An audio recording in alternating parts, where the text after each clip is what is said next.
Boleh siapa? Saya, Bu. Boleh. Oke teman-teman, sebelum mulai pembelajarannya, alangkah baiknya kita berdoa dalam hati mulai. Sudah beri salam.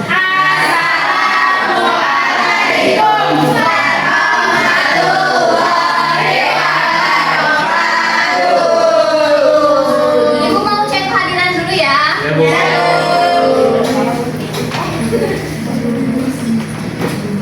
Algama, Hadir, Bu.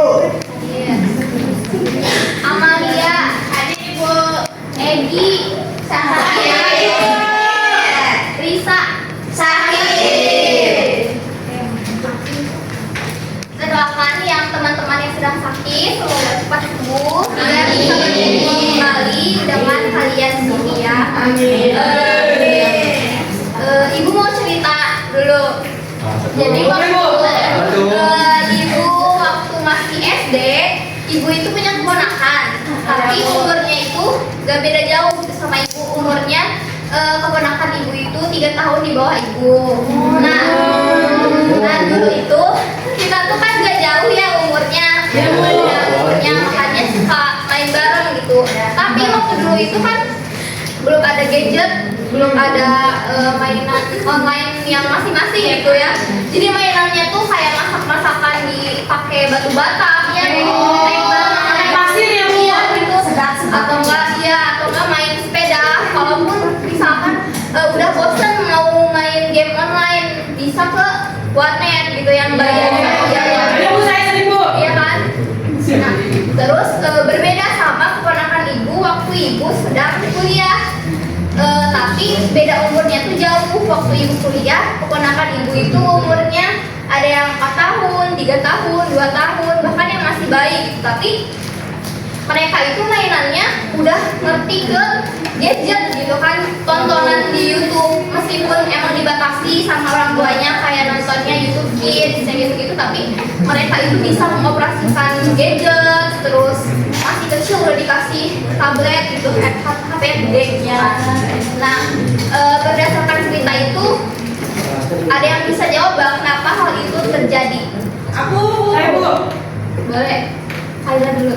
Ya Bu, jadi hal tersebut bisa terjadi karena adanya perubahan Bu. Jadi misalnya dari zaman dulu, zaman masih jadul kan mainnya tadi yang Ibu bilang masak-masakan. Tapi pas dunia sudah mulai digitalisasi, itu anak-anak pun udah bisa mengerti gadget Bu. Jadi kan adanya perubahan. Iya Bu. Kaila, boleh Hati mau menjawab? Mau Ibu, itu teh adanya perubahan. Karena perubahan tersebut itu terjadi karena zamannya juga sudah berbeda Bu. Terus kan manusia sudah semakin kreatif dan inovatif. Banyak sekali perubahan dan penemuan baru termasuk gadget yang tadi itu merupakan bagian dari teknologi Bu. Baik, terima kasih Kaila dan juga Dede Ati, jawabannya benar ya. Jadi ada satu kata kunci yang bisa kita dapatkan yaitu perubahan. Nah inilah yang akan kita bahas pada siang hari ini. Nah mengenai gambar ini ada yang mau berpendapat? Ibu, saya boleh jawab dulu. Kalau naik ojek kita tuh harus ke pangkalan Bu, tapi sekarang kalau naik ojek bisa dari online. Ibu Maxim. Iya betul. Maksim dari Para gambar yang selanjutnya siapa yang mau berpendapat? Mau Bu. Jadi kalau dulu Bu harus di wartel kalau ngobrol teh, jadi gak bisa video call juga. Kalau sekarang kita tuh bisa video call Bu, walaupun jaraknya jauh kita bisa tatap bisa ngeliat muka lawan bicara kita. Kalau dulu mah kan cuma HP aja gitu, nempel doang, suara doang. Kita seringan video call-nya. Iya dong. Terima kasih Nadia Putri dan Tina Sedina. Betul ya, jadi dua gambar yang sebelumnya dan yang ini Bu menggambarkan adanya perubahan sosial yang dimana meskipun alatnya yang berubah tapi sistem aktivitas manusianya juga ikut berubah gitu. Nah sekarang perubahan sosial itu apa sih? Ada yang mau jawab? Saya Bu, boleh Jamila. Jadi perubahan itu adanya perbedaan atau perubahan dari yang dulu dan sama yang sekarang. Terus kalau sosial itu ada di lingkungan masyarakat. Jadi perubahan sosial itu adanya perbedaan antara dulu dan seorang di lingkungan masyarakat Ibu. Baik, terima kasih ya Jamila, betul sekali. Jadi perubahan sosial itu perubahan ini adanya perbedaan di masa yang dulu dan di masa yang sekarang. Jadi masa yang sekarang itu berbeda dengan masa kita yang dulu. Kemudian karena sosial yaitu terjadi di lingkungan masyarakat, makanya perubahan sosial ini berpengaruh terhadap pola hidup, terhadap sistem sosial di masyarakatnya tersebut. Kemudian perubahan ini banyak macamnya. Kalau kita kategorikan, perubahan itu ada 3 kategori. Yang pertama, perubahan berdasarkan waktu, yaitu ada revolusi dan juga evolusi. Kemudian ada perubahan berdasarkan cakupan, yaitu perubahan besar dan perubahan kecil. Dan yang ketiga itu perubahan berdasarkan perencanaan, yaitu perubahan yang direncanakan dan tidak direncanakan. Yang pertama mengenai perubahan berdasarkan waktu, ada revolusi dan juga evolusi. Nah, revolusi ini merupakan perubahan yang terjadi secara cepat dan juga dipicu oleh penemuan atau inovasi baru di masyarakat.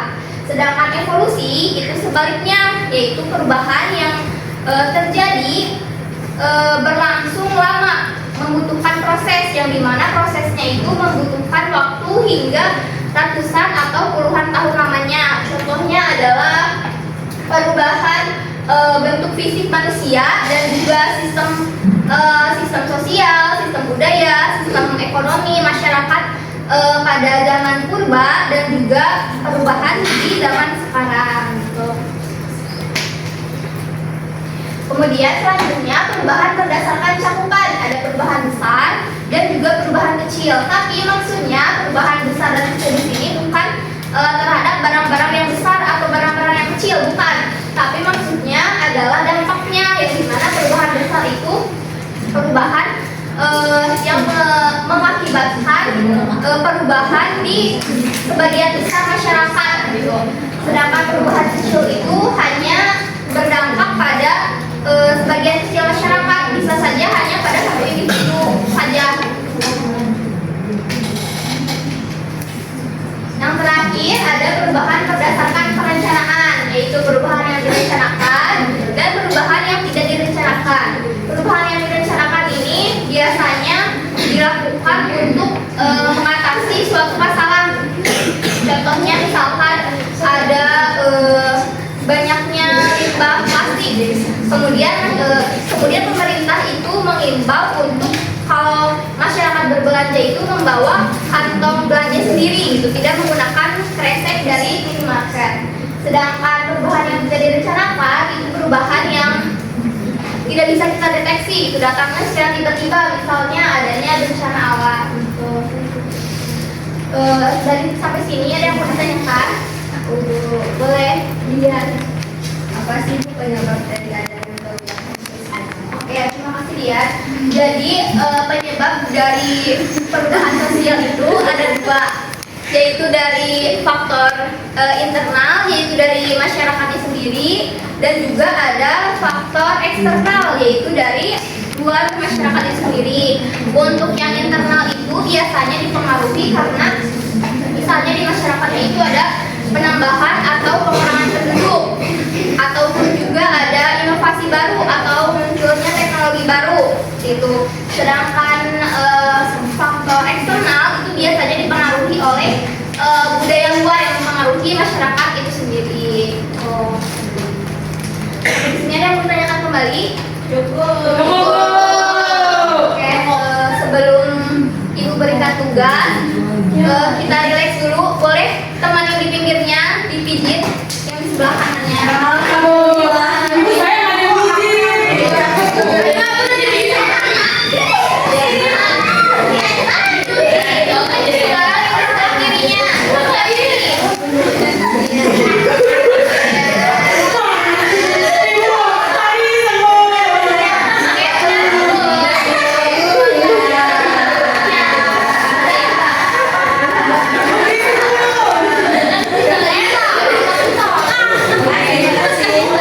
Sekarang Ibu mau memberikan tugas ya.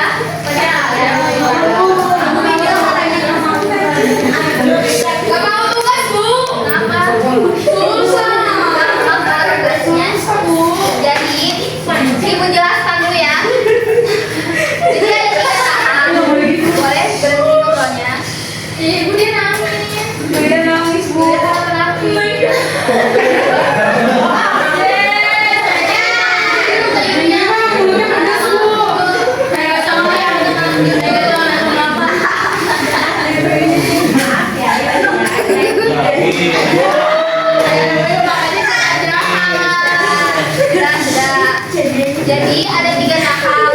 Ibu akan memberikan kertas ini satu orang satu. Jadi isinya itu contoh dari perubahan sosial. Nanti kalian itu kategorikan ini tuh perubahannya termasuk perubahan yang direncanakan kah, atau pada era revolusi kah, perubahan besar kah, atau perubahan kecil.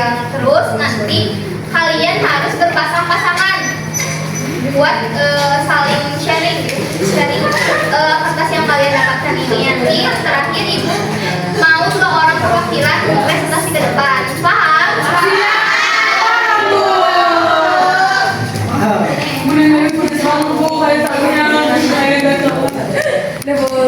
Kasih Bu.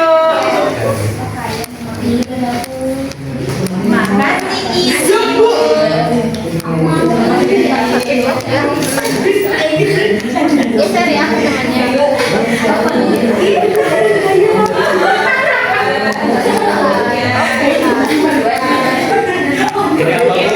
Ini perubahan sosial ceritanya.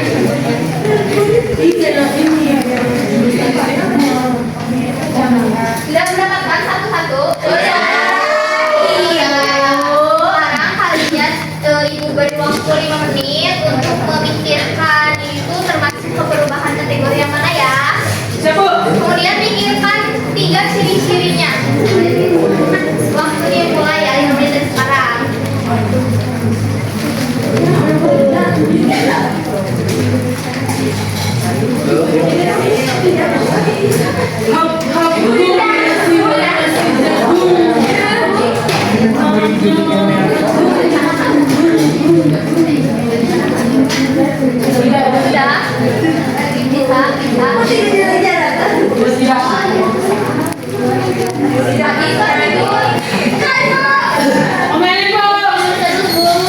Oke, waktu selesai. Sekarang kalian berpasang-pasangan. Boleh 3 orang, 3 orang, boleh 2 orang.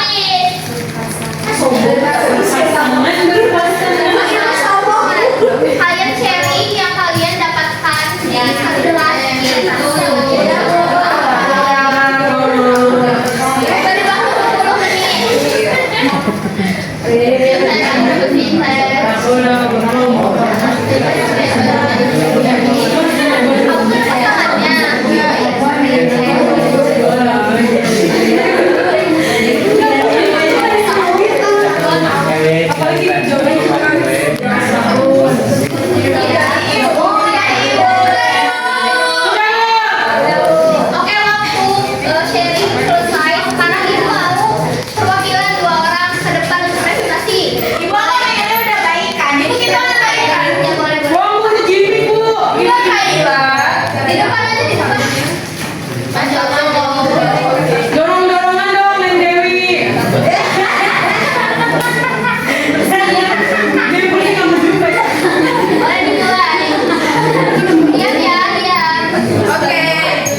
hidup atau pekerjaan di dalamnya. Dan yang ketiga itu tidak memerlukan penyesuaian besar dari karyawan sekolah ataupun dari siswa.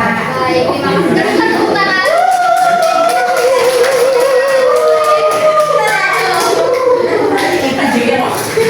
Kecil, perubahan kecil. Boleh. Jadi perubahan sosial itu banyak ya, contohnya dari Yulia dan Neng Dewi aja sudah berbeda. Jangan berisi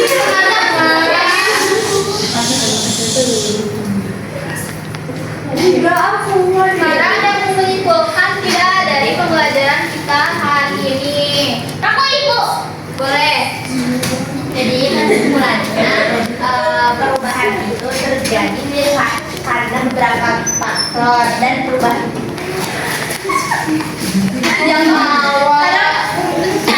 terus perubahan itu ada yang berskala kecil dan juga besar itu tuh dilihat dari cakupan pengaruhnya. Terus ada juga perubahan yang dipengaruhi oleh direncana dan tidak direncana. Kalau direncana itu berarti memang sudah ada susunannya dan terjadi karena ada suatu pengaruh.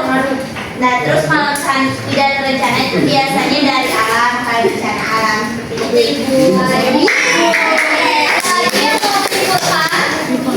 Saya ibu Boleh, Anggun. Ternyata pas kita belajar perubahan sosial tadi benar yang dikatain sama Bibi dikatakan sama Bibi bahwasanya perubahan sosial itu pasti terjadi dalam kehidupan kita, baik itu cepat ataupun lambat, dan juga ada dampaknya besar kecil dan besar di kehidupan kita. Pokoknya setiap harinya pasti ada perubahan sosial. Baik, terima kasih untuk Bibil dan juga Anggun. Kalian bahwa perubahan sosial itu tidak bisa kita hindari, tidak bisa kita abaikan gitu. Tugas kita itu menerimanya dengan mengadaptasi, kemudian menerimanya dengan baik dan juga bijak agar dari perubahan sosial itu kita dapat mengambil manfaatnya. Ada lagi yang mau ditanyakan? Ibu tutup pembelajaran hari ini. Mohon maaf apabila terdapat kesalahan. Ibu ada hadiah ya pada